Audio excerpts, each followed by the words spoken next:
Lo que se ha compartido.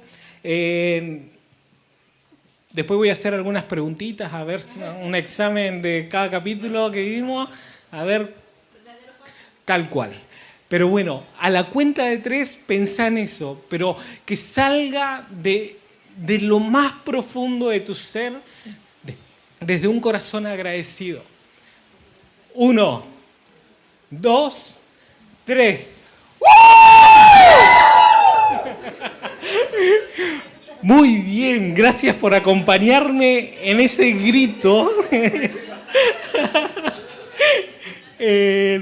Gracias, Jesús. Gracias, Señor. Muy bien, como nos compartía Claudio recién, nuestro pastor, este es el último, vamos a hablar de los últimos capítulos, pero el último domingo que vamos a estar hablando de la serie de Juan. No sé cuántos acá han sido bendecidos con esa serie. Yo creo que ha sido tan gratificante poder ir profundizando y disfrutando y empapándonos de lo que fue este evangelio tan rico, tan profundo. Y quiero agarrarme, ¿sí? Conectar con lo que la Tata compartió el domingo pasado, una frase específica que me marcó y me llevó a poder desarrollar este mensaje el día de hoy. ¿Sí? Vamos a estar hablando de la crucifixión, vamos a estar hablando de la muerte, vamos a estar hablando de su sepultura y de su resurrección. Y hay algo que en el mensaje de la Tata el domingo pasado como que me cambió la perspectiva de ver esos 4 puntos. ¿Cuáles son? ¿Cuál es esta perspectiva? Cuando hablamos de crucifixión, es inevitable sentir el dolor en nuestros corazones del sacrificio que hizo Jesús. Y no estoy llevándolos a negar eso, todo lo contrario. Es obvio que eso va a generar empieza como a contristar nuestro espíritu, nuestras emociones, todo el padecimiento que vivió Jesús. Pero, a esto quiero ir. Voy a resaltar la frase.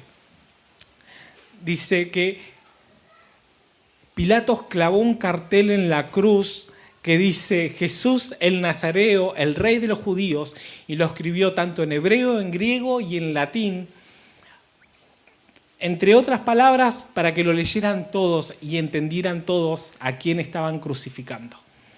Quizás esa manera o el pensamiento que tuvo Pilatos en ese momento no fue de una manera profética, pero realmente ese acto de Jesús en la cruz generó esta imagen, Jesús es rey. Eso es lo que nos compartió la Tata el domingo pasado. La crucifixión de Jesús no es solo un relato de sufrimiento físico final, sino es la culminación gloriosa de su misión redentora. ¿Se entendió esa frase? ¿Cómo cambia la perspectiva? La crucifixión no es una imagen simplemente de ver el sufrimiento que pasó Jesús, ese dolor físico, sino que, entre otras palabras, no se le escapó nada. A Dios no se le escapó absolutamente nada. Y esto es maravilloso. ¿Por qué? Porque vemos en toda la historia de Jesús, inclusive desde su nacimiento, y el desarrollo de su vida refleja cada cumplimiento profético. Y esto es importante. Y de esta manera quiero ir que vayamos introduciéndonos en la vida de Jesús desde esta perspectiva. No desde el sufrimiento ni del dolor, sino desde que Dios siempre tuvo el control. ¿Sí? A eso iba con esa frase. Muy bien. Todo relato, aunque en el momento parece que las cosas que vivió no nos gustan, no nos hubiese gustado que le pasaran a Jesús, inclusive los mismos discípulos se trataron de negar algunas cuestiones que llevaban a que sufra Jesús en diversos momentos de la historia. Pero aún así, Dios siempre estuvo al control del plan, del primer plan. A Jesús, como les dije recién, no se le escapó nada. Llegamos a esta etapa. ¿Sí? Los últimos capítulos del Evangelio de Juan hablan de su despedida, pero también vemos cómo él empieza a experimentar distintos procesos de su vida. Por ejemplo, en esta parte de los evangelios hay un término que se llama, que viene de la raíz del latín pasión, que se llama la pasión, que habla desde el Getsemaní hasta su muerte, hasta su sepultura. Se reconoce teológicamente como esa área. Desde ahí hasta su sepultura, desde el Getsemaní hasta su sepultura, está la pasión de Cristo. Muchas veces la palabra pasión viene reflejado desde un amor intenso en el español, pero en el hebreo va más referido al sufrimiento o los padecimientos de Jesús, ¿sí? Por eso se habla de esto, de los relatos de la pasión. Y para designar esta sección de los evangelios, podemos verlo desde estos puntos. La pasión arranca desde su arresto, el juicio que tuvo ante Pilatos, también estuvo desde la crucifixión y desde su sepultura. Perfecto. Me encanta esto que dice, la cruz es el centro teológico del Evangelio. Allí Jesús actúa como Cordero de Dios, ofreciéndose como sacrificio, como la expiación de pecados. Él es el último Cordero en la cruz. Él es el último Cordero. Entre Juan 18 y 19 vemos, entre otras cosas, la traición de Judas. Vemos cómo él entrega a Jesús ante una tropa romana.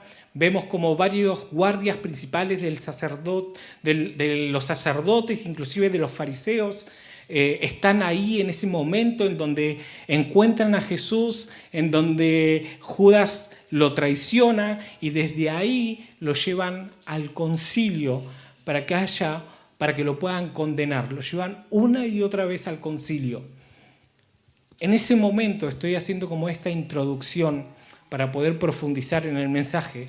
En ese momento Pilatos está intentando, estoy como un poquito resumido esta parte, está intentando librar a Jesús con la ayuda de la costumbre de liberar a un preso en medio de la fiesta. ¿Qué se generaba en ese momento? Llegaba la fiesta, entonces Pilatos en ese momento dice, bueno, para celebrar esto vamos a liberar a una persona que está presa. Entonces, en ese momento, así como está Jesús siendo traído por la tropa romana, por los sacerdotes, por los fariseos en el concilio, le empiezan a decir a Pilatos que empiece como a condenarlo.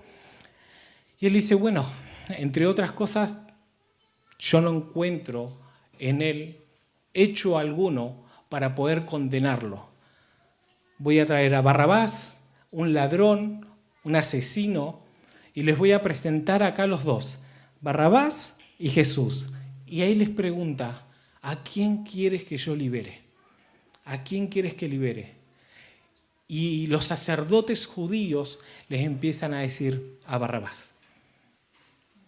Pilatos no podía comprender en ese momento por qué estaban eligiendo a Barrabás entre a Jesús viendo él desde su perspectiva que no había como una condena firme al punto de lo que los judíos querían hacer con Jesús. Entonces,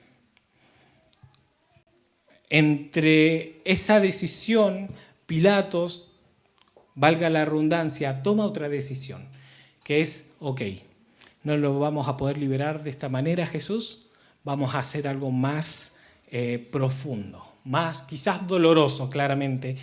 Entonces vamos a humillarlo, vamos a azotarlo. La intención de Pilato en ese momento es hacer que Jesús sufra de tal manera que cuando lo puede presentar a todos los sacerdotes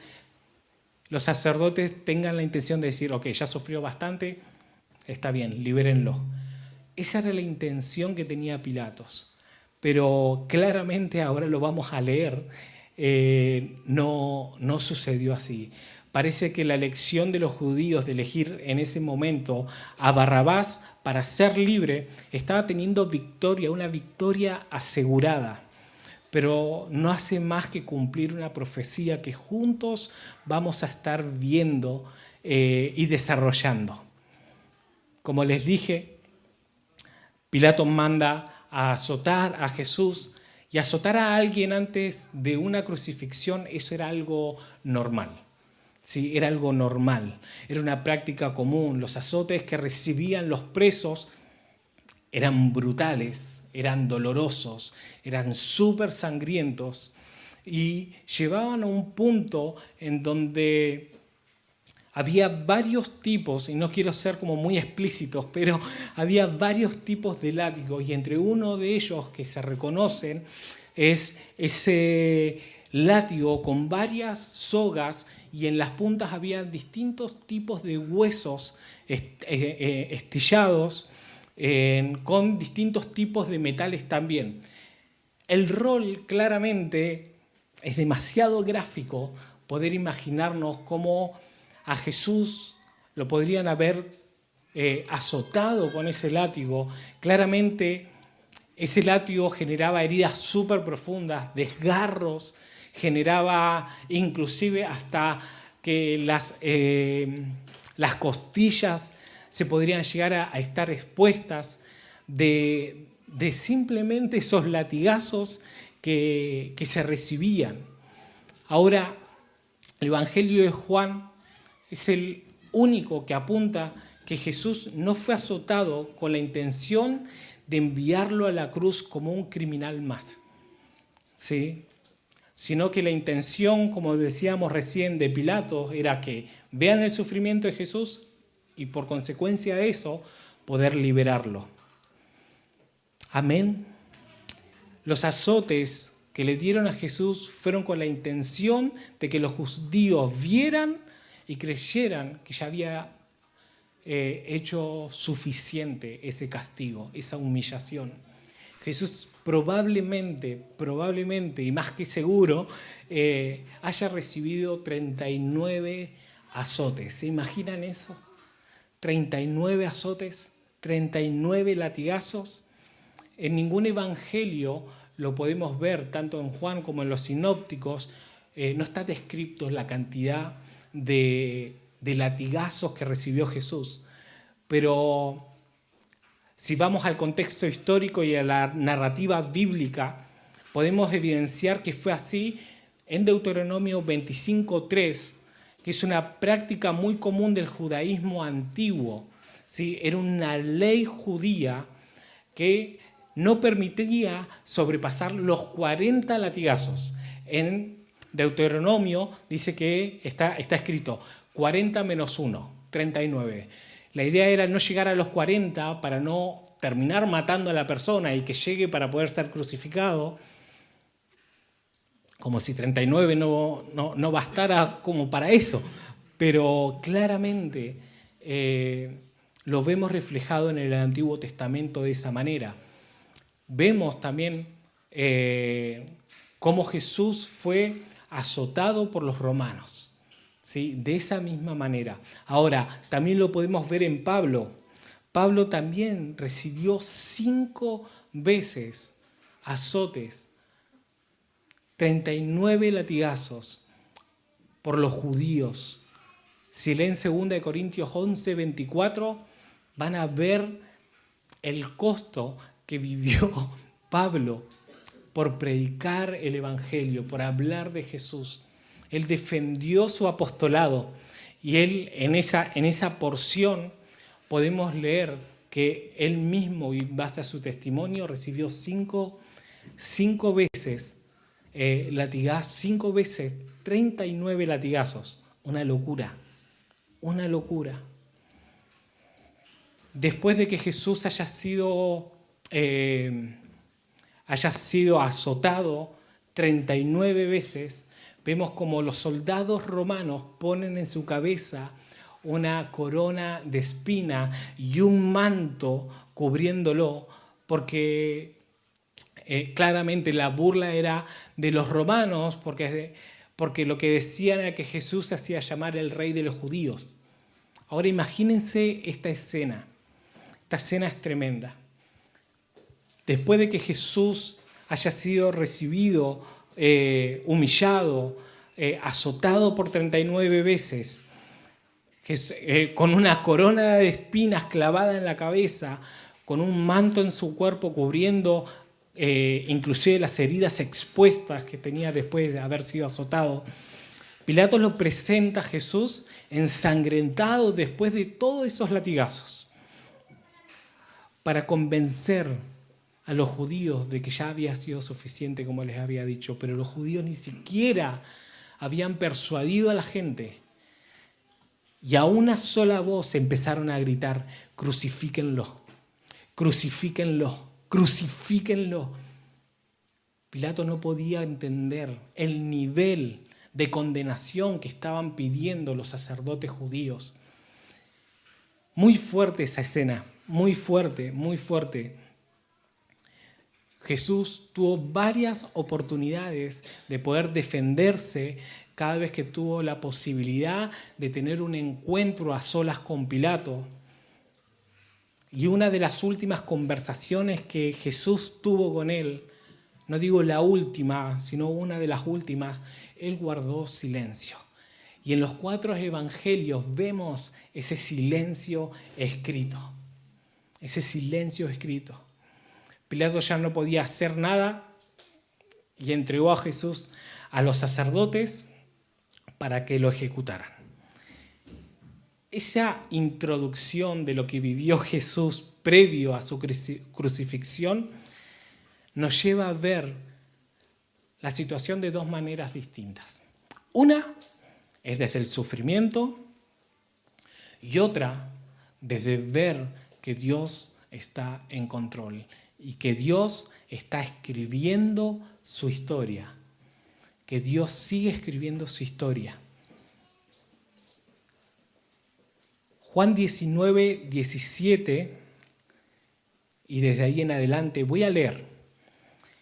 Si alguien quiere anotar estos versículos y los versículos que voy a seguir nombrando más adelante, es para que podamos después, durante la semana, meditar desde esta perspectiva, desde la perspectiva de que Dios siempre estuvo en control de esta situación. Permiso.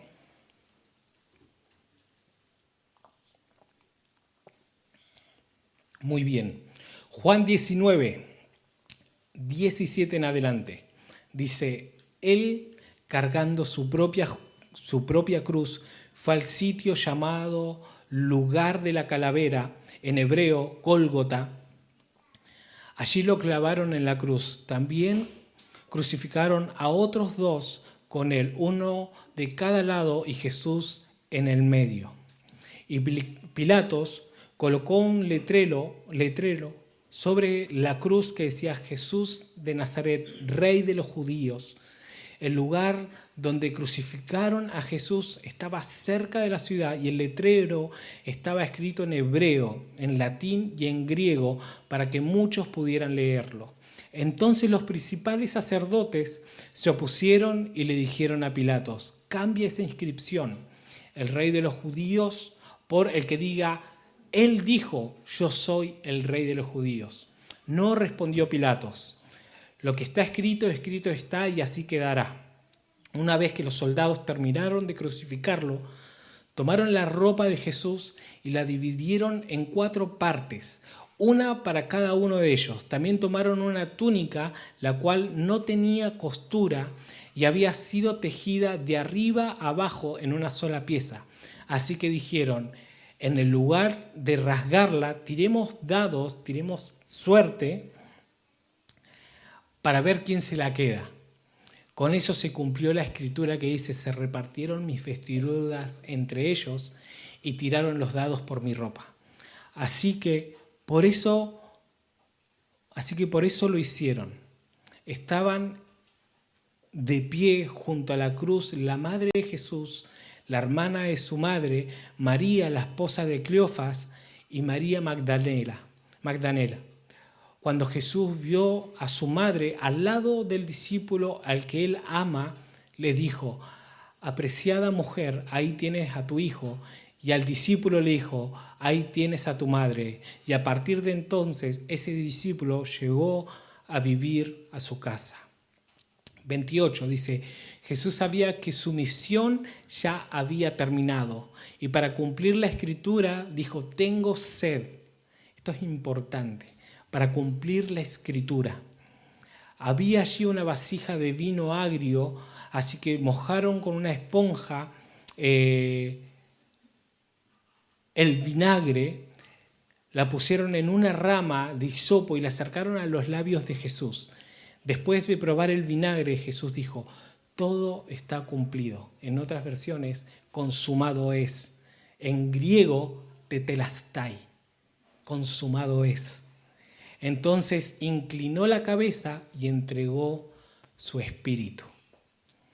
Sigo un poquito más. Era el día de la preparación y los líderes judíos no querían que los cuerpos permanecieran allí colgados al día siguiente, que era el día de descanso, y uno muy especial porque era la semana de la Pascua. Entonces le pidieron a Pilatos que mandaran a quebrarle las piernas a los crucificados para que apresuraran su muerte. Así podría bajar sus cuerpos. Entonces los soldados quebraron las piernas de los hombres que estaban crucificados con Jesús. Cuando llegaron a Jesús, vieron que estaba muerto. Así que no le quebraron las piernas. Sin embargo, uno de los soldados le atravesó el costado de una lanza y de inmediato salió sangre y agua. Él dice, la información anterior dice que él dice la verdad para que ustedes también continúen creyendo. Estas cosas sucedieron para que se cumplieran las escrituras. Ni uno de sus huesos será quebrado. Mirarán al que atravesaron y mirarán al que atravesaron. Vemos que esta escena, no sé si llegaron a imaginarse esta escena que recién leíamos del Evangelio, cómo estaba Jesús, cómo llegó cargando la cruz, cómo lo crucificaron, cómo lo trataron. Y hay distintas partes en este versículo, dice Juan, que estas cosas sucedieron para que las escrituras se cumplieran, Y vemos que nada fue por casualidad, todo tiene un significado, todo estaba escribiéndose al pie de la letra, todo estaba escribiéndose al pie de la letra. Hoy podemos verlo así, los discípulos quizás en ese momento no tenían la claridad y para ellos claramente que sin duda fue injusto el arresto, fue injusto su flagelo, fue injusto su castigo, fue injusto los latigazos, fue injusto que lo insultaran, fue injusto que lo golpearan, que lo escupieran, fue injusto que lo clavaran en una cruz hasta la muerte. Claro que sí fue injusto. Claro que sí fue injusto. Cualquiera que lee este pasaje lo ve hasta injusto. Pero Jesús no lo vio injusto. Jesús no lo vio injusto. Porque Jesús vino para esto. Ahora entendamos, quiero poder como volver a enfocar esto. La crucifixión no fue solamente un sufrimiento físico, sino fue, entre otras palabras, el cumplimiento de las Escrituras. Para esto vino Jesús. Para esto vino Jesús.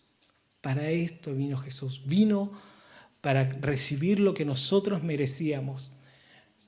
No por la humanidad, no por la religiosidad o la persecución política en ese momento también, sino vino porque ninguno de nosotros podía ir a esa cruz a morir por nuestros propios pecados y a recibir la salvación.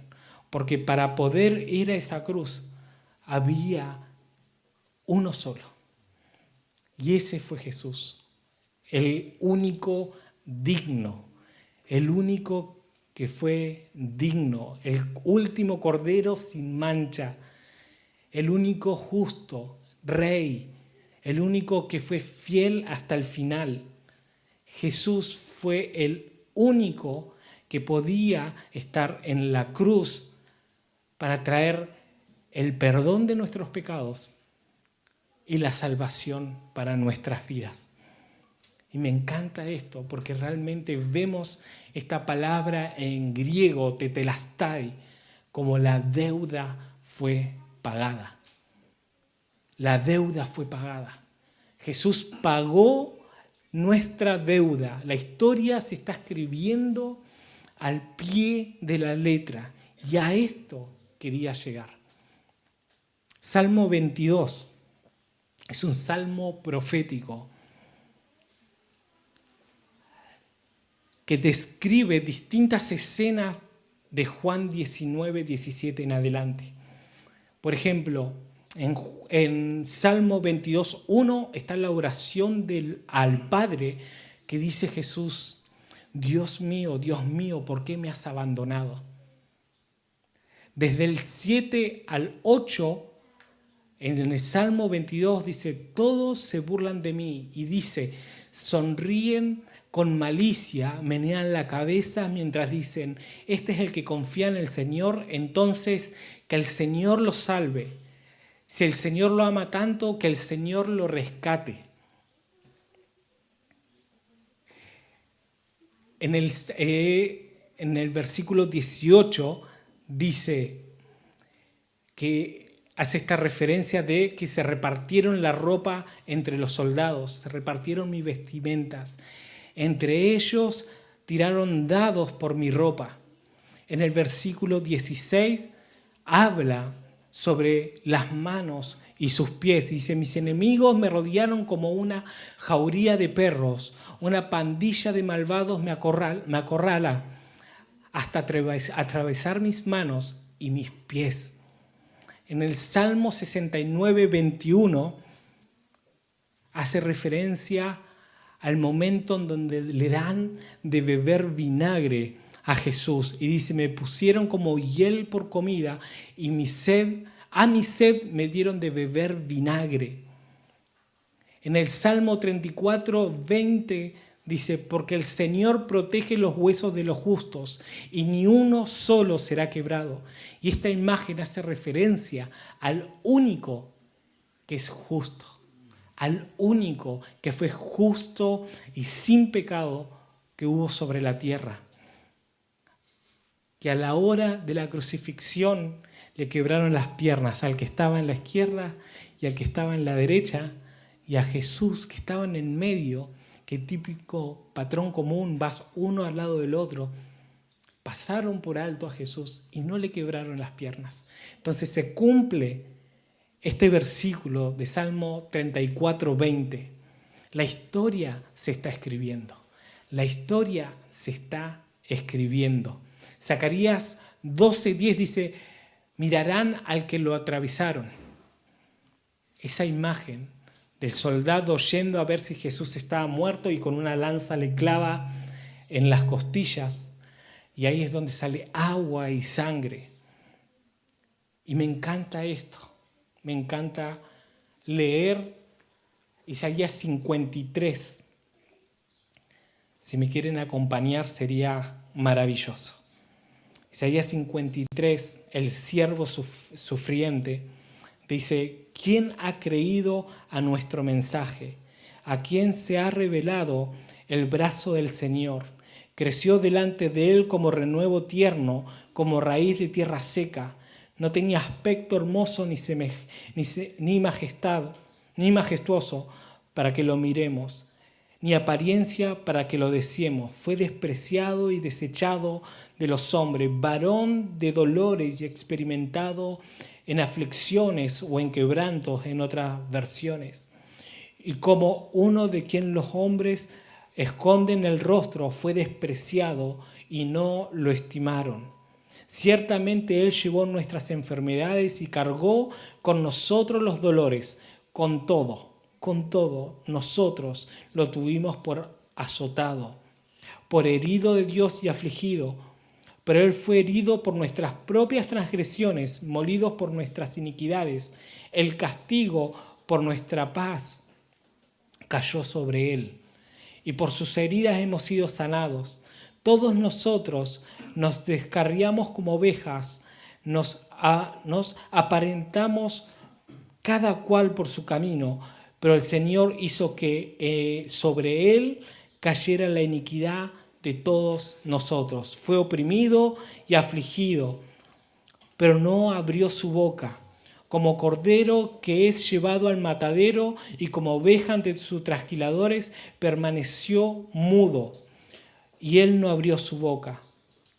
Por opresión y juicio fue quitado, y en cuanto a sus generaciones, ¿quién tuvo en cuenta que él fuera cortado de la tierra de los vivientes por las transgresiones de mi pueblo, a quien correspondía la herida? Se dispuso con los impíos su sepultura, pero con los ricos fue su muerte. Con los ricos fue su muerte.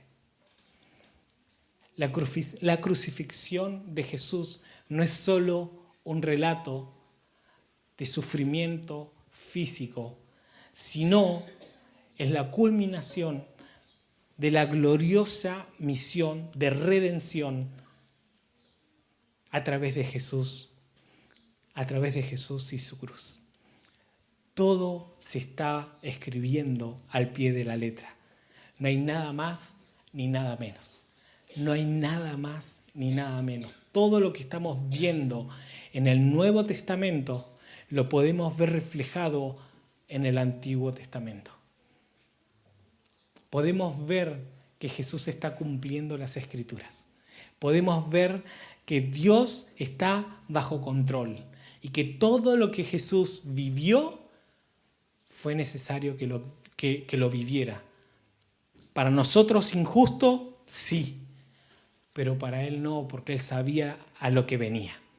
Él sabía que venía a padecer estos sufrimientos para poder cumplir el plan de redención de Dios, del Creador, con su creación. Amén. Amén.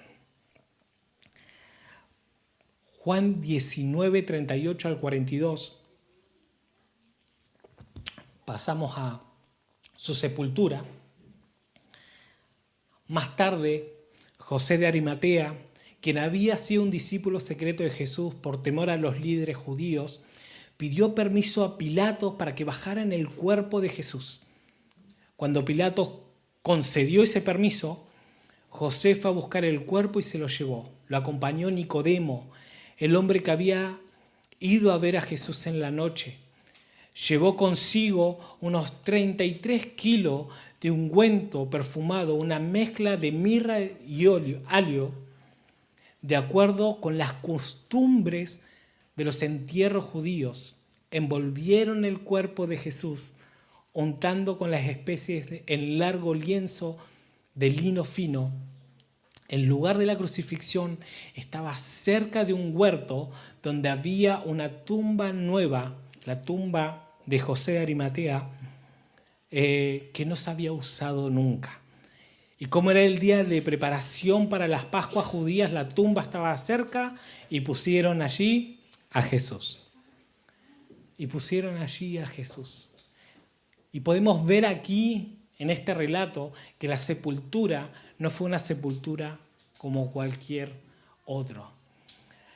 Después de la crucifixión de las personas, de los criminales que quedan crucificados, después de bajarlos de la cruz, los tiran. Van, buscan una fosa común y corriente, hasta inclusive fuera de la ciudad, son tirados y enterrados los cuerpos. No fue así con Jesús. No fue así con Jesús. Podemos ver Isaías 53:9 en esto, que con los ricos fue su muerte. José de Arimatea era un miembro del Sanedrín, una persona reconocido, de alto rango en la cultura judía, y discípulo secreto de Jesús. Él entregó su propia tumba, la tumba que tenía preparada para él se la entregó a Jesús. Personas con mucho poder adquisitivo tenían el privilegio de poder tener esos tipos de tumbas. Entonces, cumpliendo la profecía de Isaías 53:9, José de Arimatea llevó con Nicodemo el cuerpo de Jesús a su tumba.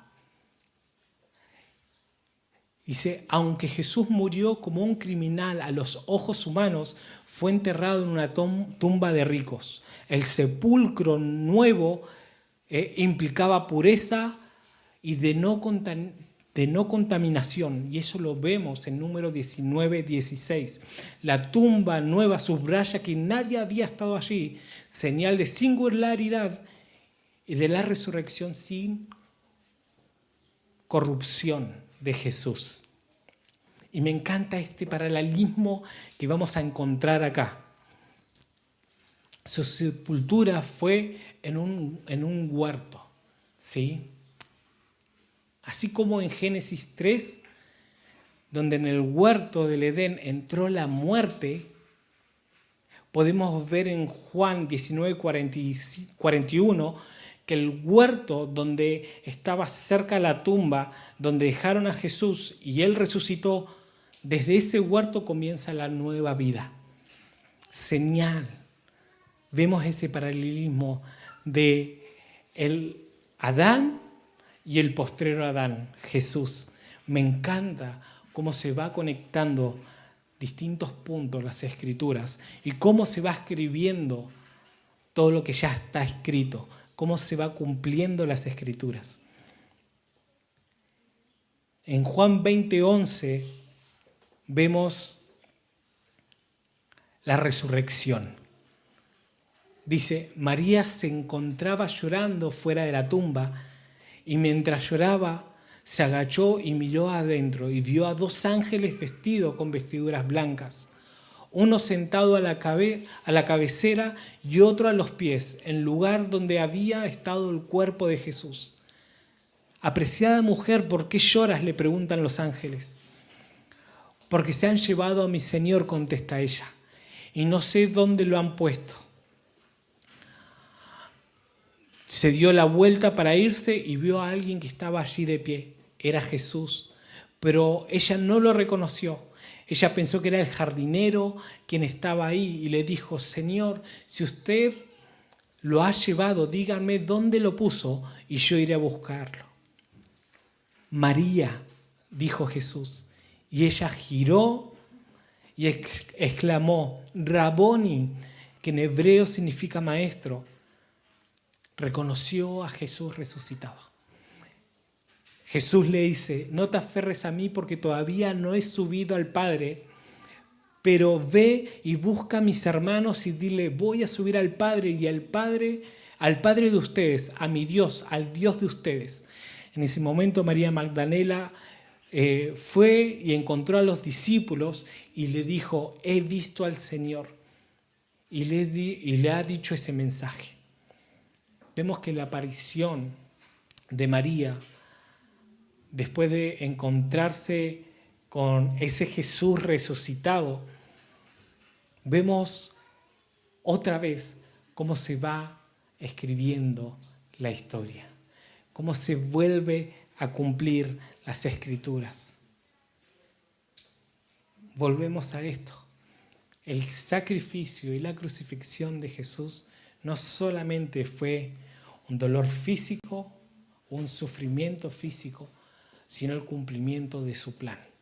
El cumplimiento de su plan. Y Jesús cumplió la profecía del tercer día resucitó. Vemos en Oseas 6:2, nos dará vida después de dos días. Al tercer día nos resucitará y viviremos delante de Él. La aparición de Jesús hacia sus discípulos.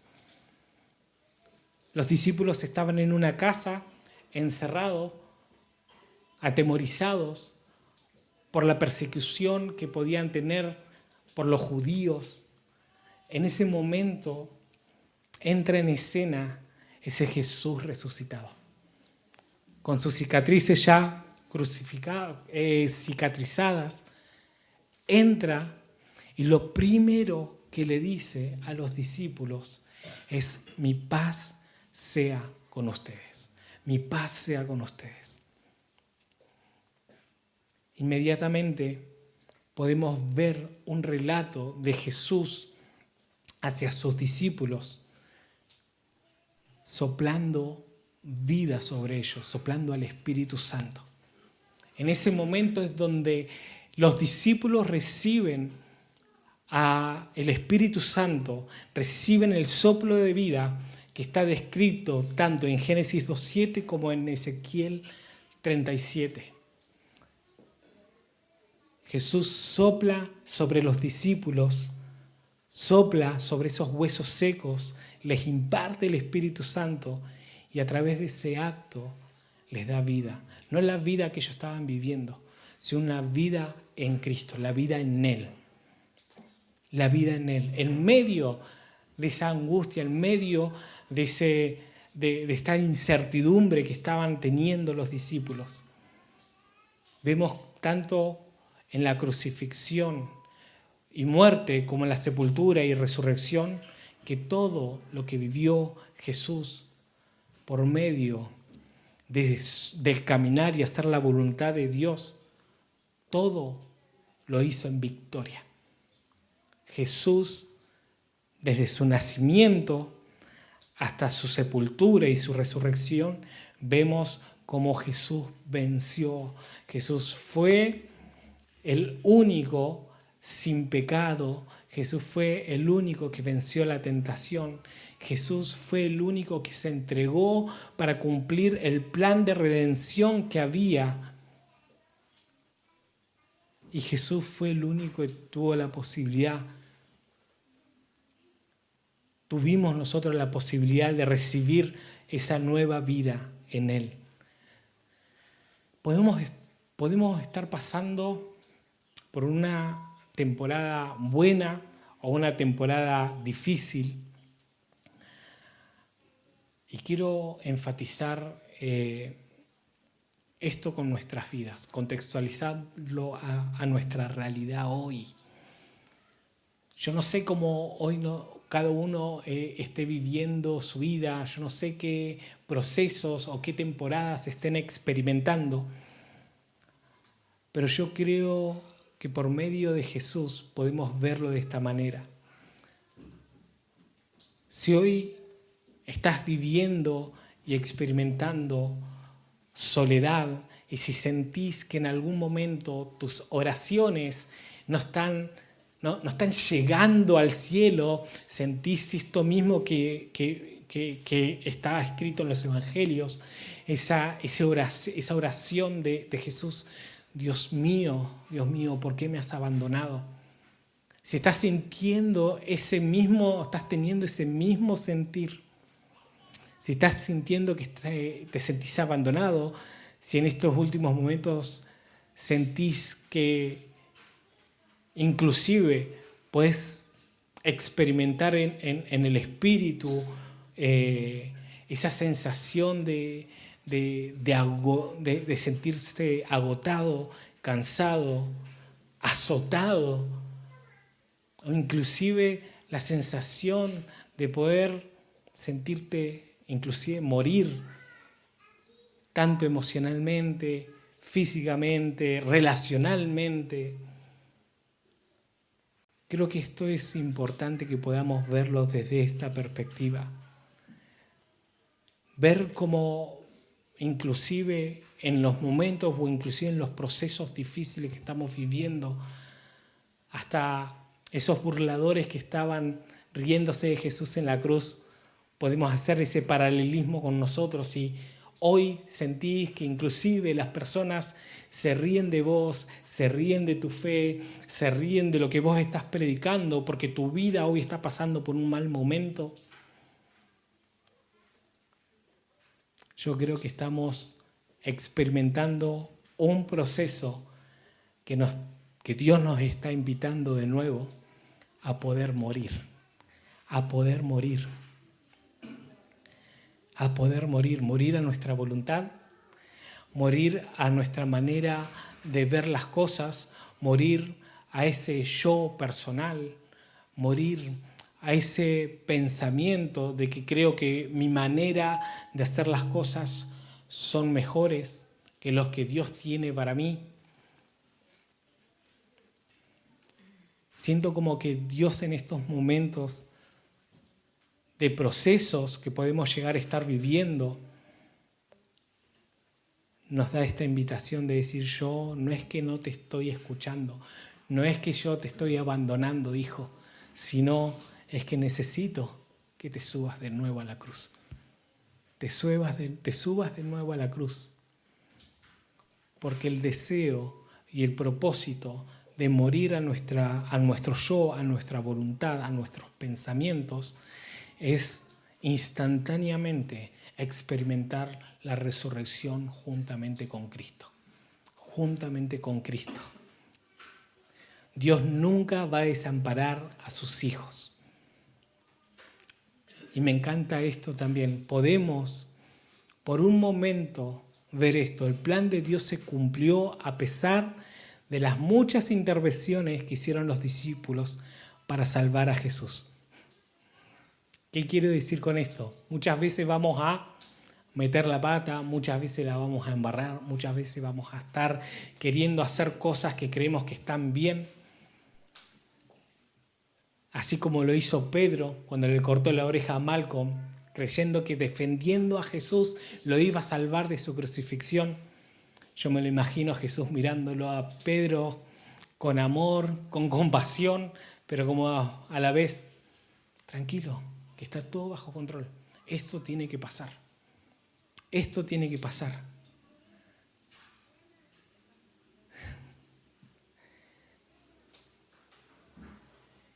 Jesús tuvo compasión y amor por sus discípulos.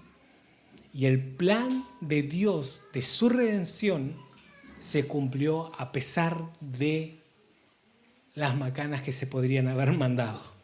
El plan siguió a pesar de nosotros.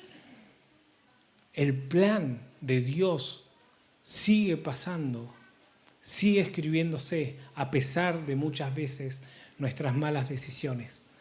Sigue pasando, sigue cumpliéndose, pero su anhelo es que su plan sea a través de nosotros. Por algo Jesús se entregó en la cruz para poder ser parte con Él y junto con Él poder hacer la voluntad del Padre. Amén.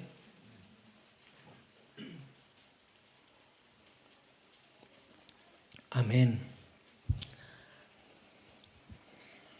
Me gustaría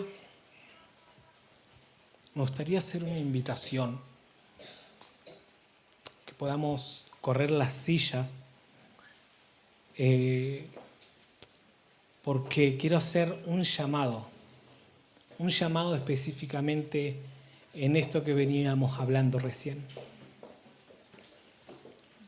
Este llamado es es para que pueda pedirle al Espíritu Santo que examine nuestros corazones. Y si en este mensaje pudiste identificar y reconocer que muchas veces hasta inconscientemente intentaste sabotear el plan de Dios, repito, inconscientemente, si hoy te sentís hasta inclusive desanimado, angustiado, si hoy te sentís como que estás cansado del trabajo, cansado de inclusive el mismo servicio, sientes que perdiste el gozo de poder hacer la voluntad de Dios, sientes que ya inclusive todo lo que has experimentado antes no lo podés disfrutar hoy. Siento como que este llamado no es para gente específica, sino es para todos nosotros, para todos nosotros.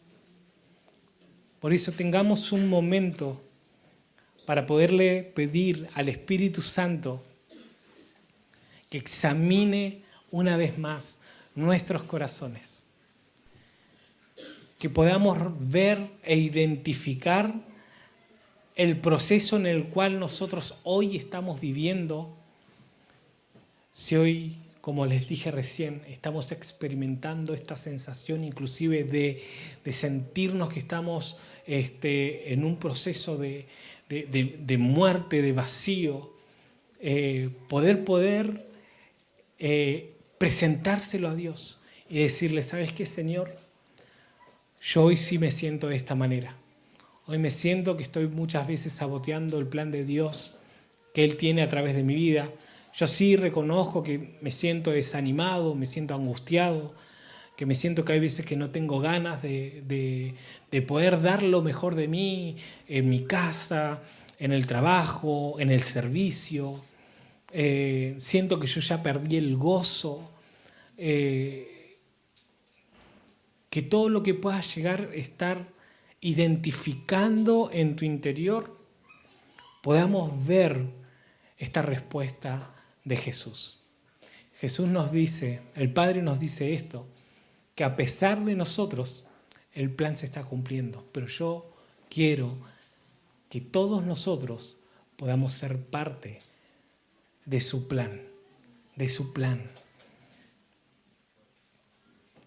Y quiero invitarte a que veas la crucifixión de Jesús como una oportunidad para confesarnos, para confesar nuestros pecados, confesar lo que estamos experimentando desde lo emocional. Que la muerte de Jesús podamos verla como la oportunidad de nuevo de entregarnos una vez más y morir nuevamente a nuestra voluntad, a nuestros deseos personales. Y que la resurrección sea para recibir de nuevo la esperanza que Dios nos dio al darnos una nueva vida en Cristo. Al darnos una nueva vida en Cristo, para experimentar de nuevo ese gozo, para experimentar de nuevo esta vida en el Espíritu, para experimentar la provisión del fruto del Espíritu en nuestras vidas. Como iglesia debemos recordar que esto no solo es un hecho del pasado, sino que hoy lo podemos experimentar de manera personal y de manera como iglesia, de manera grupal, y que la obra de Jesús en la cruz fue completa para que hoy nosotros podamos tener ese perdón, recibir esa libertad y también recibir esta esperanza futura en Cristo. En Cristo. Filipenses 4 al 7 dice: estén siempre llenos de alegría en el Señor. Lo repito, alégrense. Que todo el mundo vea que son considerados en todo lo que hacen. Recuerden que el Señor vuelve pronto. No se preocupen por nada. En cambio, oren por todo. Díganle a Dios lo que necesitan y denle gracia por todo lo que ha hecho. Así experimentarán la paz de Dios, que supera todo entendimiento, esa paz de Dios cuidará tu corazón, tu mente, mientras vivas en Cristo Jesús. Mientras vivas en Cristo Jesús. Y quiero orar en esta dirección. Oro para que por medio del Espíritu Santo sople vida de nuevo sobre nuestras vidas. Si hoy nos sentimos secos, que sople vida sobre esos huesos secos. Oro para que Dios sople sobre nuestras vidas el Espíritu y nos infunde de nuevo el gozo de su salvación. El gozo de su salvación. Oro para que la queja se erradique de nuestra vida y que en nuestra vida haya un corazón agradecido. Agradecido, para que Dios también provea esa esperanza que nos mantenga firmes, que nos mantenga firmes, que nos mantenga firmes. Como les dije, este llamado no es para algunos, pero si hay alguno que quiere que nos acerquemos a orar de manera personal, puede levantar la mano con libertad. Pero este llamado es para que toda la iglesia podamos recibir lo que Dios quiera darnos hoy. Amén. Yo creo que acá es como que ese vacío, yo me lo imagino como si nos estaremos preparando para un pogo, pero dejemos que el Espíritu Santo empiece a examinar nuestro corazón. Te animo a que puedas presentarte delante de Él tal cual estás hoy y podamos orar en esta dirección. Papá, te damos gracias, Señor.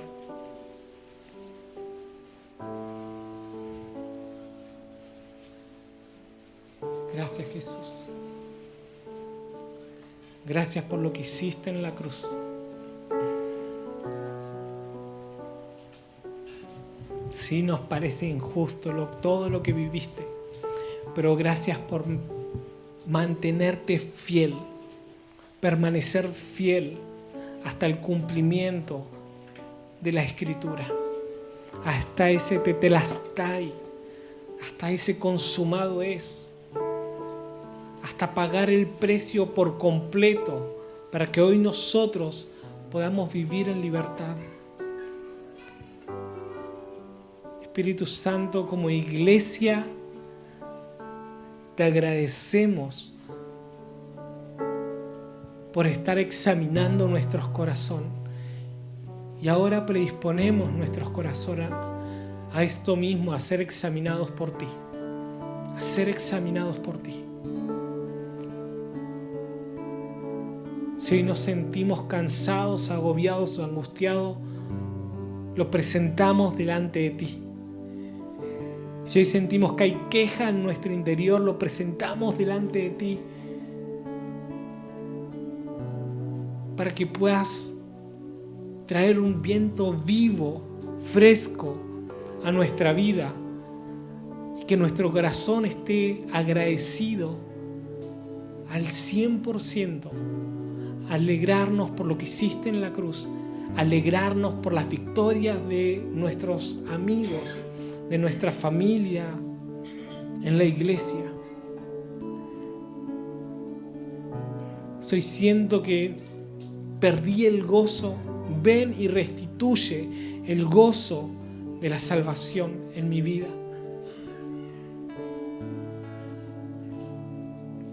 Ven y infunde esa esperanza viva, viva que tenemos en ti, por ti y por medio de ti.